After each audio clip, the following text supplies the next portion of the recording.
नमस्ते everyone. True IAS में आप सभी का स्वागत है। हम लोग देखो विजन आईएएस का जो PD365 का मटेरियल है इसे डिस्कस करने जा रहे हैं। डिस्कशन स्टार्ट करने से पहले एक इम्पॉर्टेंट बात मैं आपको बताना चाहूँगा। देखो हम लोग करंट अफेयर को रेगुलर बेसिस पे स्टार्ट करने का सोच रहे हैं, लेकिन उसके लिए हमें आपका फीडबैक चाहिए और रेगुलरिटी भी चाहिए ताकि हम भी कंसिस्टेंट रह सकें और हम भी रेगुलर रह सकें इस इनिशिएटिव में। तो देखो विजन के मटेरियल से सिर्फ ना कम्प्लीटली करंट अफेयर की कवरेज नहीं हो सकती है। आप सोचो कि विजन के PD365 या फिर मंथली मैगजीन पढ़कर आप लबासना तक पहुंच जाओगे, आप IAS IPS बन जाओगे, तो इतना इजी भी नहीं है। ठीक है, उसके लिए आपको इधर उधर देखना पड़ता है और भी चीज़ों को, क्योंकि कॉम्प्रीहेंसिवली अगर आप बात करो कि सब कुछ यहाँ पर दे रखा होगा तो देखो ऐसा नहीं होता है। रियल बात तो यही है। जो लोग बताते हैं कि सिर्फ PD365 कर उन्होंने निकाला है, तो उनका पूरे साल में डाइवर्स न्यूज़पेपर की रीडिंग और भी अलग अलग जो नोट्स होते हैं वो उनको रेफ़र करते हैं। लास्ट में सिर्फ इसको वो रिवीजन के टूल पर यूज़ करते हैं कि हमारा कुछ रह तो नहीं गया। लेकिन आप सोचो कि सिर्फ इसी को बेस बनाकर आप तैयारी कर लोगे तो वो पॉसिबल नहीं है। प्रैक्टिकल बात तो यही है। तो 2021 के लिए और 2022 के लिए स्पेशली करंट अफेयर के इनिशिएटिव जो हैं हम स्टार्ट करने जा रहे हैं रेगुलर बेसिस पे। इस डिस्कशन को सुनकर अगर आपको लगे कि हमें कुछ भी चेंज करने की ज़रूरत है या किसी और फॉर्मेट में पढ़ाने की ज़रूरत है, तो आप कमेंट सेक्शन में नीचे अपना फीडबैक ज़रूर देना, वो बहुत इंपॉर्टेंट है ताकि हम लोग इस इनिशिएटिव को डेली कैरी ऑन कर सकें।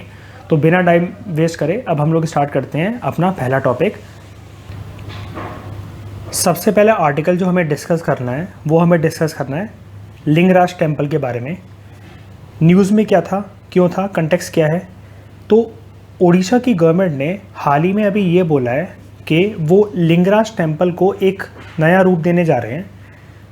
ठीक है, उसी तरीके का सिमिलर जैसा लिंगराज टेम्पल ये 350 ईयर्स पहले जो जैसा ये था, जैसा ये दिखता था, जैसा इसका स्ट्रक्चर था, बिल्कुल सिमिलर उसी वे में ओडिशा की गवर्नमेंट ने डिसाइड करा है कि हम लोग लिंगराज टेम्पल को उसी वे में रेनोवेट करेंगे। लिंगराज टेम्पल की अगर हम लोग बात करें, सबसे बेसिक बात तो आप बस यही जान जाओ सबसे पहले तो कि ये 11वीं सेंचुरी का एक टेम्पल है। कहाँ पर लोकेटेड है? उड़ीसा की गवर्नमेंट अगर ये इनिशिएटिव ले रही है तो उड़ीसा में लोकेटेड है।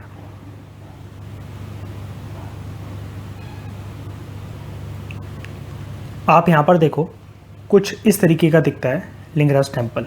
ये जो आपको इमेज पे दिख रहा है यही है लिंगराज टेम्पल। अब हम लोग इस टेम्पल के प्रोमिनेंट फीचर्स की बात करते हैं। तो लिंगराज टेम्पल के बारे में हम लोग कुछ इंपॉर्टेंट फीचर्स जानते हैं। जैसा कि मैंने आपको बताया, ये 11वीं सेंचुरी AD का एक टेम्पल है। 11वीं सेंचुरी AD में एक राजा जो थे किंग जजाति केसरी, इन्होंने बिल्ड करवाया था। ये सोमवंशी डायनेस्टी के राजा थे। ठीक है, ये सोमवंशी डायनेस्टी के राजा थे, नाम इनका था किंग जजाति। बाद में इस टेम्पल में कुछ एडिशंस करवाई गई गंगा डायनेस्टी के रूलर्स के द्वारा भी। ठीक है, तो याद रखना 2 डायनेस्टीज़ के साथ एसोसिएटेड है। UPSC किसी का भी नाम आपको दे सकती है, सोमवंशी डायनेस्टी या गंगा डायनेस्टी। सोमवंशी डायनेस्टी की अगर बात हो, इनिशियली स्टार्ट तो नहीं करा था बनवाना, और उसके एक रूलर थे जजाति केसरी, इन्होंने बनवाया था लिंगराज टेम्पल को, इनिशियली जो स्ट्रक्चर रखा था। बाद में गंगा डायनेस्टी के रूलर्स ने और भी इसमें एडिशंस करवाए। ये जो टेम्पल है ये स्पेशली डेडिकेटेड है लॉर्ड शिवा को। ठीक है, लॉर्ड शिवा को ये टेम्पल डेडिकेटेड है। ये टेम्पल की खास बात ये है, वैसे तो प्रोमिनेंटली आपको ये लॉर्ड शिवा को ही डेडिकेटेड है, लेकिन यहाँ पर आपको एक सिंक्रटाइजेशन देखने को मिलता है। सिंक्रटाइजेशन का मतलब क्या होता है कि एक कॉमन पॉइंट जहाँ पर 2 चीज़ें आकर मिले। तो ये एक कॉमन टेम्पल है बोथ शैविज्म के लिए और वैष्णविज्म के लिए, जो उस टाइम पे ग्रुप थे उड़ीसा के अंदर। ठीक है, शैविज्म और वैष्णविज्म सेक्ट्स के जो भी ग्रुप हैं, सेक्ट का मतलब वैसे रिलीजियस ग्रुप ही होता है। तो ये जो टेम्पल है वो दोनों गॉड्स को डेडिकेटेड है, मतलब विष्णु जी को भी वैष्णविज्म और शिव जी को भी शैविज्म। इस मंदिर का एक ना देखो टावर है, टावर को लिंगराज टेम्पल में ना दियोल बोलते हैं। ठीक है, दियोल, इसकी हाइट जो है वो 180 फीट है।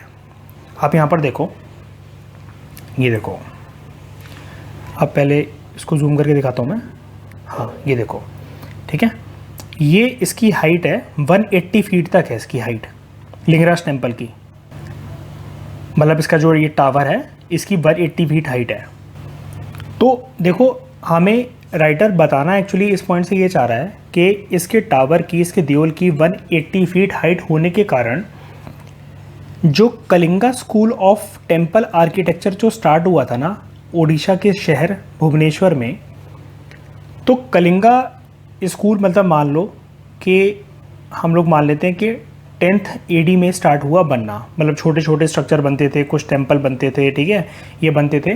लेकिन 11th सेंचुरी तक आते आते जो ये लिंगराज टेम्पल है ना, लिंगराज टेम्पल में जब रूलर्स ने 180 फीट का तो सिर्फ एक टावर ही बना दिया, देवल ही बना दिया, तो ये मार्क करता है, ये इस चीज़ को दर्शाता है कि Kalinga school of temple architecture में सबसे ज़्यादा हाईएस्ट पॉइंट ऑफ डेवलपमेंट अगर किसी चीज़ की हुई है ना तो वो इसी टेम्पल की हुई है। कल्मिनेशन मतलब हाईएस्ट पॉइंट ऑफ डेवलपमेंट जो हुई है तो वो इसी टेम्पल की हुई है, जिसका नाम है लिंगराज टेम्पल। ठीक है, आई होप आपको समझ में आया होगा ये वाला पॉइंट। मैं फिर से शॉर्ट में एक बार रिपीट कर देता हूँ आपको। राइटर हमें ये बोलना चाह रहे हैं इस मंदिर का जो टावर है वो 180 फीट का है, ठीक है, तो उससे क्या, ये 180 फीट का सिर्फ टावर ही टावर होना ये इस चीज़ को दर्शाता है कि Kalinga school of temple architecture जो कि ओडिशा के शहर भुवनेश्वर में जस्ट स्टार्ट हुआ था, तो उस टाइम पे इतनी highest point of cultural development हमें देखने को नहीं मिलती थी। लेकिन लिंगराज टेम्पल में एक टावर होना जिसकी हाइट 180 फीट हो, ये टेम्पल आर्किटेक्चर की डेवलपमेंट में एक तरीके से हाईएस्ट पॉइंट माना जाता है, हाईएस्ट पॉइंट ऑफ डेवलपमेंट माना जाता है। बात यहाँ पर हो रही है कलिंगा स्कूल की, मतलब Kalinga school of temple architecture में, कलिंगा स्कूल में जितने भी मंदिरों का जो आर्किटेक्चर है उसमें लिंगराज टेम्पल को सबसे टॉप प्रायोरिटी की डेवलपमेंट स्ट्रक्चर माना जाता है, ये बताना चाह रहे हैं राइटर में। ठीक है, आई होप आपको ये वाला पॉइंट समझ में आया होगा। अब अगर हम लोग लिंगराज टेम्पल के बारे में तो हमने डिस्कस करा, अब हम लोग सिर्फ अगर कलिंगा स्कूल ऑफ आर्किटेक्चर के बारे में, टेम्पल आर्किटेक्चर के बारे में अगर हम लोग कुछ प्रोमिनेंट फीचर डिस्कस करें तो वो फीचर्स क्या क्या हैं। सबसे पहले आप इतना जानो कि कलिंगा आर्किटेक्चर स्टाइल ना एक सब स्टाइल है किसकी, वेरी इंपॉर्टेंट, नगारा आर्किटेक्चर की स्टाइल है। ठीक है, ये कहाँ पर फ्लरिश हुई थी, ये जो स्टाइल है टेम्पल आर्किटेक्चर की, ये कौन से रीजन में आई थी, डेवलप हुई थी। जैसा कि नाम से ही जाहिर है कलिंगा स्कूल है ये, तो कलिंगा रीजन में आई थी। आप कलिंगा बोलो, कलिंग रीजन बोलो, तो एंशिएंट टाइम में कलिंग रीजन था क्या, आज के टाइम का जो 3 स्टेट्स हैं, उड़ीसा, वेस्ट बंगाल और नॉर्दर्न आंध्र प्रदेश। ठीक है, यहाँ पर Kalinga school of temple architecture develop हुआ था। मैं रिपीट करता हूँ, आज के टाइम का जो उड़ीसा है, वेस्ट बंगाल है और आंध्र प्रदेश का जो नॉर्दर्न साइड है, इन तीनों को मिलाकर आप ये बोल सकते हो कि ये एंशिएंट टाइम का कलिंग रीजन था। नेक्स्ट इंपॉर्टेंट बात, Kalinga school of temple architecture में होता क्या है, जो टेम्पल का टॉप होता है ना, जिसको हम लोग शिखर कहते हैं, लेकिन उड़ीसा के अंदर शिखर का नाम होता है देओल, जो हमने ऊपर पढ़ा था, तो देओल इसको उड़ीसा में बोलते हैं। तो टेम्पल का जो टॉप फीचर होता है वो ऑलमोस्ट, वैसे तो पूरा का पूरा वो वर्टिकल होता है, बिल्कुल स्ट्रेट होता है ऐसे, लेकिन टॉप तक जाते जाते वो थोड़ा सा कर्व हो जाता है। मतलब अगर ये फीचर ऐसे है तो वो ऐसे करके थोड़ा सा कर्व हो जाता है, ये वर्टिकल है, ये थोड़ा सा कर्व हो जाएगा। आप एक मिनट इसको मिटाता हूँ मैं, आप यहाँ पर देखो, ये इसकी तरफ देखो, ये देओल मतलब ये एक तरीके से टेम्पल का शिखर, और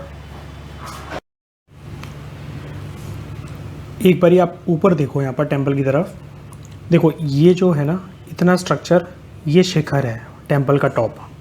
एक बात मैं इंपॉर्टेंट बताना चाहूँगा, यहाँ पर आपको 2 स्ट्रक्चर दिख रहे हैं, जैसे मान लो स्ट्रक्चर पहला और ये दूसरा। शिखर हमेशा टेम्पल में वही चीज़ होती है जो टेम्पल के सबसे टॉप पर हो। अब इन दोनों स्ट्रक्चर में से अगर आप एक गैप देखो, ये काफ़ी नीचे है और ये ऊपर है, तो शिखर ये होगा, क्योंकि एज़ कम्पेयर टू 1 2 ज़्यादा हाइट पर है। ये बेसिक बात हो गई। तो शिखर आप समझ गए हो कि शिखर होता क्या है। हम लोग इस पॉइंट को डिस्कस कर रहे थे, यहाँ पर देखो कि जो शिखर है वो बोल रहा था राइटर कि उड़ीसा में जिसको ड्यूल बोला जाता है, वो ऑलमोस्ट शुरू में वर्टिकल होता है, बाद में जाके वो कर्व हो जाता है टॉप पर जाते जाते। तो क्या मतलब है इसका, ये देखो यहाँ पर आपकी अगर ध्यान से देखो ये वर्टिकल है, टॉप तक जाते जाते देखो कर्व हो रहा है, ये यहाँ से कर्व हो रहा है, फिर दोबारा कर्व हो रहा है ऐसे करके ये, और फिर दोबारा ये वर्टिकल है, ये है इसका मतलब। तो ये आपको Kalinga school of temple architecture में ये फीचर देखने को मिलता है कि इनिशियली जो है टेम्पल स्ट्रक्चर जो है वो वर्टिकल रहता है, टॉप शिखर, और शिखर जो है इनिशियली वर्टिकल रहता है, टॉप तक जाते जाते वो कर्व कर जाता है कुछ इस तरीके से। तो ये एक बेसिक बात है आर्किटेक्चर के बारे में कलिंगा स्कूल के, इसको याद रखना। नेक्स्ट फीचर जो हमें देखने को मिलता है Kalinga school of temple architecture में वो ये है, शिखर के जस्ट पीछे एक मंडप होता है जिसको उड़ीसा में हम लोग मंडप ना बोलकर क्या बोलते हैं, जगमोहन या फिर डांस पवेलियन। ठीक है, मंदिरों में जो भजन कीर्तन या फिर कभी कभार गॉड और गॉडेसेस के भजन कीर्तन की खुशी में जब कई लोग डांस करते हैं तो उसके लिए एक स्पेशल जगह होती है जो कि शिखर के जस्ट पीछे होती है। अब देखो ये जगह थी शिखर वाली, ठीक है, अभी आप ये नाम वाम छोड़ो, अभी सिर्फ आप स्ट्रक्चर पे फोकस करो। ये जगह शिखर वाली थी टॉप की, इसके जस्ट पीछे वो बोल रहा है, तो जस्ट पीछे क्या है, ये देखो यही है वो मंडप, जिसको मंडप ना बोलकर हम लोग Kalinga school of temple architecture में स्पेशली उड़ीसा में हम लोग बोलते हैं जगमोहन। तो ये जो है ना ये स्ट्रक्चर यही है डांस पवेलियन, इधर ही नाच गाना और भजन कीर्तन होते हैं देवी देवताओं के सामने। Next point, Kalinga school of temple architecture में 3 तरह के टेम्पल आर्किटेक्चर हमें देखने को मिलते हैं मेनली।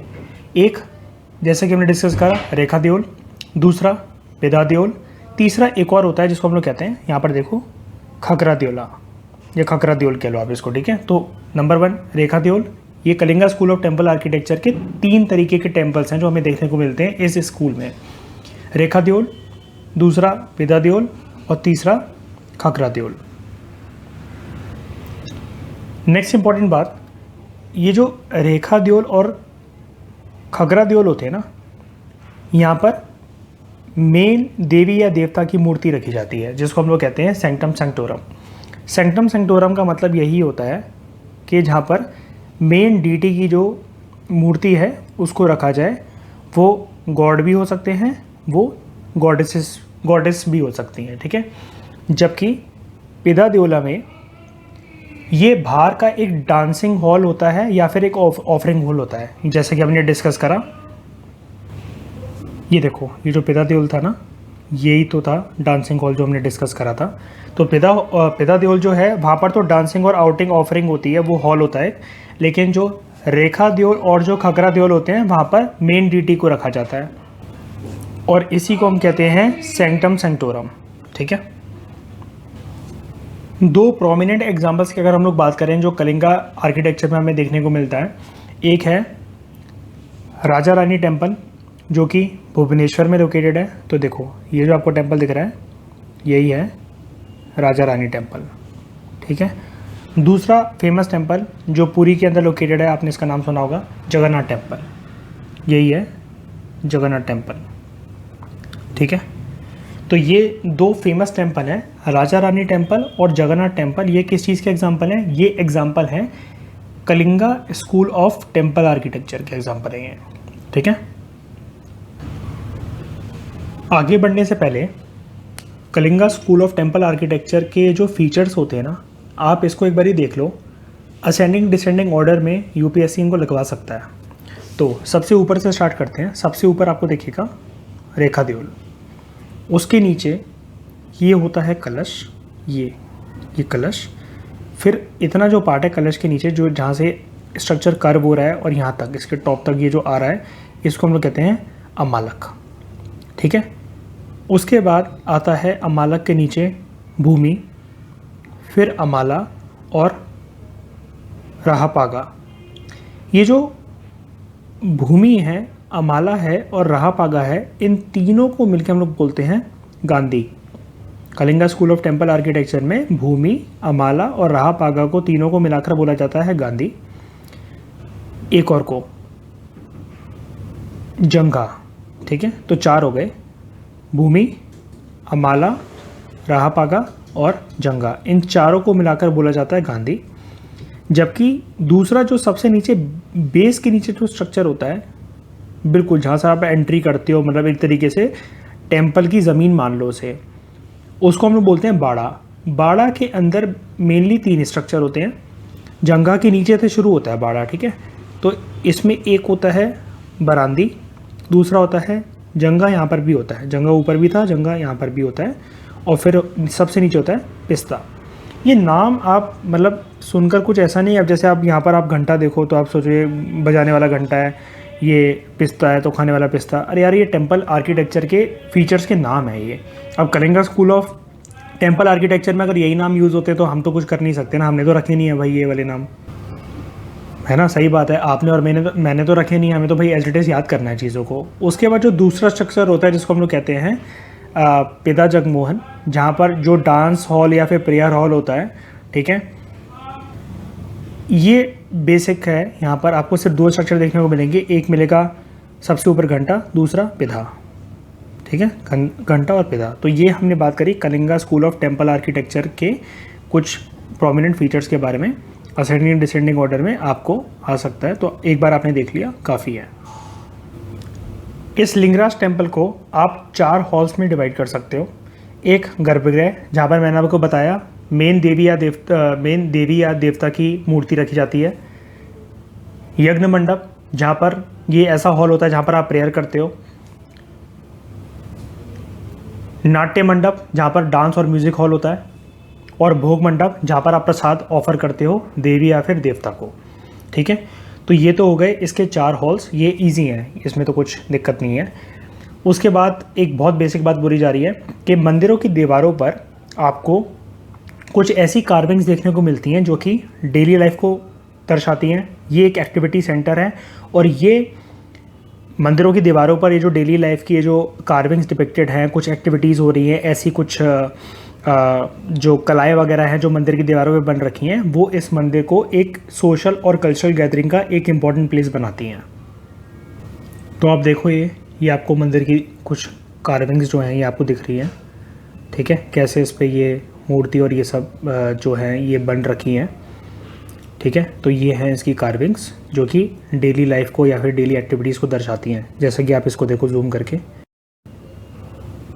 ये, हाँ, ठीक है, ये आपको जो कार्विंग दिख रही है ये लिंगराज टेम्पल की दीवारों पे कार्विंग है। उसके बाद आप 3 बातें और याद रखना इसके बारे में। हम लोग जो शिव जी हैं उनको क्या बोलते हैं, शिव शंभू बोलते हैं। तो यहाँ पर जो ये लिंगराज टेम्पल है ना, लिंगराज टेम्पल को शंभू बोला जाता है। इसका मतलब होता है सेल्फ ओरिजिनेटेड शिवलिंग। ऐसा माना जाता है कि यहाँ पर जो ये शिवलिंग प्रकट हुआ था ये अपने आप हुआ था, इसको किसी ने बनवाया नहीं है, ऐसा विश्वास करा जाता है। लिंगराज टेम्पल के शिवलिंग को एक स्पेशल नाम दिया जाता है, इसको बोला जाता है हरिहरा टेम्पल, हरिहरा शिवलिंग। ये जो टेम्पल है, जैसे कि हमने शुरू में डिस्कस करा, ये सिंबलाइज इस चीज़ को करता है कि ये एक इकलौता ऐसा टेम्पल है जो एक यूनिफिकेशन पॉइंट है शैविज्म सेक्ट के लिए भी और वैष्णविज्म सेक्ट के लिए भी। मतलब यहाँ पर आपको शिवा और विष्णु दोनों का मिलन देखने को मिलता है, इसलिए दोनों सेक्ट के जो लोग हैं दोनों के लिए ये मंदिर उतना ही पूजनीय है। चाहे वो वैष्णविज्म के लोग हों, चाहे वो शैविज्म सेक्ट के लोग हों, शैविज्म रिलीजियस ग्रुप के लोग हों, दोनों इस मंदिर को पूजते हैं, यहाँ पर पूजा करते हैं, because it is a common place for worship of Vishnu and Shiva. और क्या देखने को मिलता है हमें इस टेम्पल में? इस टेम्पल में हमें इस टेम्पल के नॉर्दर्न साइड पे ना एक आपको लेक देखने को मिलेगी जिसको एक नाम दिया जाता है बिंदु सागर लेक। ये यहाँ पर कई लोग डुबकी लगाते हैं पूजा करने के बाद, बिंदु सागर लेक। ये इस टेम्पल में जो मेजरली फेस्टिवल जो सेलिब्रेट करा जाता है वो करा जाता है शिवरात्रि, ठीक है। टेम्पल का कंपाउंड ना, अब ध्यान से सुनना इस बात को आप, टेम्पल का जो कंपाउंड है ना, वो जो हिंदूज़ नहीं है ना, नॉन हिंदूज़ जो हैं वो उनके लिए ओपन नहीं है। टेम्पल के कंपाउंड में जो नॉन हिंदू है वो नहीं आ सकता, लेकिन अगर आपको मंदिर के दर्शन लेने हैं तो आप दूर से ले सकते हो। एक व्यूइंग प्लेटफॉर्म बनवाया हुआ है दूर से, मतलब देखने के लिए एक प्लेटफॉर्म बनाया हुआ है जिसकी आप अगर वहाँ पर अगर आप खड़े होगे, एक दीवार के पीछे है ये, आप दीवार पर उस प्लेटफॉर्म पे खड़े होगे तो आप मेन एक्सटीरियर जो दीवारें हैं आप उनका अच्छा खासा एक व्यू ले सकते हो। ये इरेक्ट किस लिए करवाया गया था? ये जो प्लेटफॉर्म है जो हमने डिस्कस करा, ये जो प्लेटफॉर्म है कि जो नॉन हिंदूज़ हैं उनके लिए एक ऐसा प्लेटफॉर्म बनाया गया है।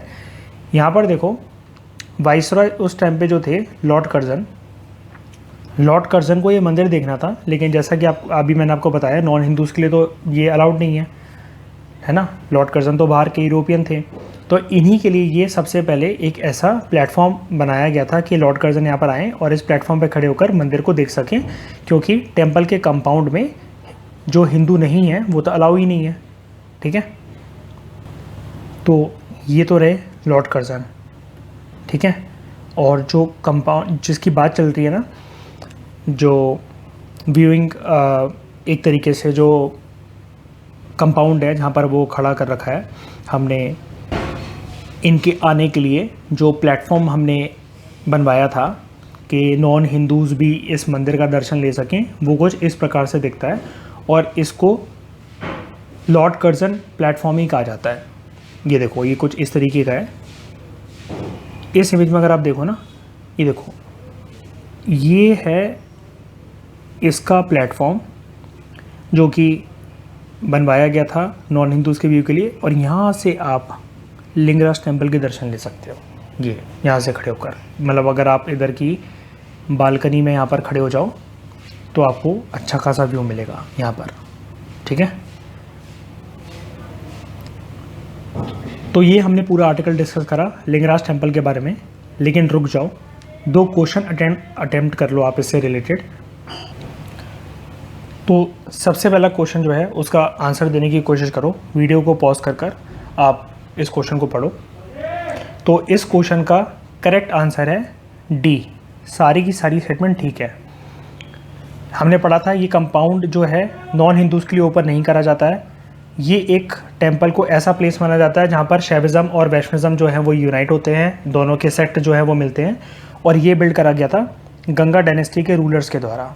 ठीक है, अगर आप यहाँ पर देखो यूपीएससी देखो आपको ऐसे ही मतलब फंसाने की कोशिश करेगा कि सोमवंशी डायनेस्टी पढ़ा था हमने, तो फिर ये गंगा डायनेस्टी के ने कैसे बिल्ड कर लिया है। देखो बाद में एडिशन तो उन्होंने करी ना, मतलब बिल्ड में एक योगदान तो है ही ना इनका गंगा डायनेस्टी का, इसलिए गंगा डायनेस्टी भी अगर आ जाए तो वो सही है। लेकिन अगर आ जाए कि सोमवंशी डायनेस्टी या गंगा डायनेस्टी में से सबसे पहले किसने करा था, तो उसका आंसर होगा सोमवंशी डायनेस्टी। ठीक है, लास्ट क्वेश्चन आप अटेंड कर लीजिए। इतने सब्जी वाले निकल रहे हैं ना, सारी सब्जियां इनको आज ही बेचनी है जब मैं पढ़ाऊँगा तभी। तो Kalinga school of temple architecture के बारे में कुछ स्टेटमेंट कंसिडर करिए। वीडियो को पॉज करके इस आंसर के बारे में, इस क्वेश्चन के बारे में सोचो। इस क्वेश्चन का करेक्ट आंसर है डी, दोनों की दोनों स्टेटमेंट गलत है। पहली स्टेटमेंट में क्या गलत करवाया राइटर ने हमसे, ये क्वेश्चन बनाने वाले ने, ये सब स्टाइल है नगारा स्टाइल की, ना कि द्रविड़ स्टाइल की। ठीक है, तो Kalinga school of temple architecture नगारा स्कूल का एक सब स्टाइल है, ना कि द्रविड़ा का। दूसरा इसने बोला है स्टेटमेंट कि जो शिखर है, टॉप है, जो जिसको देवल बोलते हैं हम लोग उड़ीसा के अंदर, वो कम्प्लीटली वर्टिकल है। कम्प्लीटली वर्टिकल नहीं है, शुरू में वर्टिकल होता है, बाद में जाके वो कर्व कर जाता है ऐसे करके। ठीक है, फिर से वो थोड़ा कर्व करता है, फिर वो वर्टिकल हो जाता है। तो ये जो शिखर है कम्प्लीटली वर्टिकल नहीं है, ये कर्व भी करता है। ठीक है, तो इस डिस्कशन में फ़िलहाल इतना ही। Thank you very much for discussion. Feedback ज़रूर देना यार आप एक बारी कि ये करंट अफेयर की जो तरीका है पढ़ाने का ये ठीक है या फिर किसी और फॉर्मेट में पढ़ाया जाए, आपके क्या सजेशन है उसको देना। एक इम्पॉर्टेंट बात और, इस डिस्कशन की जो PDF है आप वो अवेल कर सकते हो डिस्क्रिप्शन बॉक्स से। ठीक है, नीचे आप डिस्क्रिप्शन बॉक्स में इसकी जो PDF मैंने जो यूज़ करी है बनाने में, आप इसको वहाँ से डाउनलोड कर सकते हो। तो थैंक यू वेरी मच।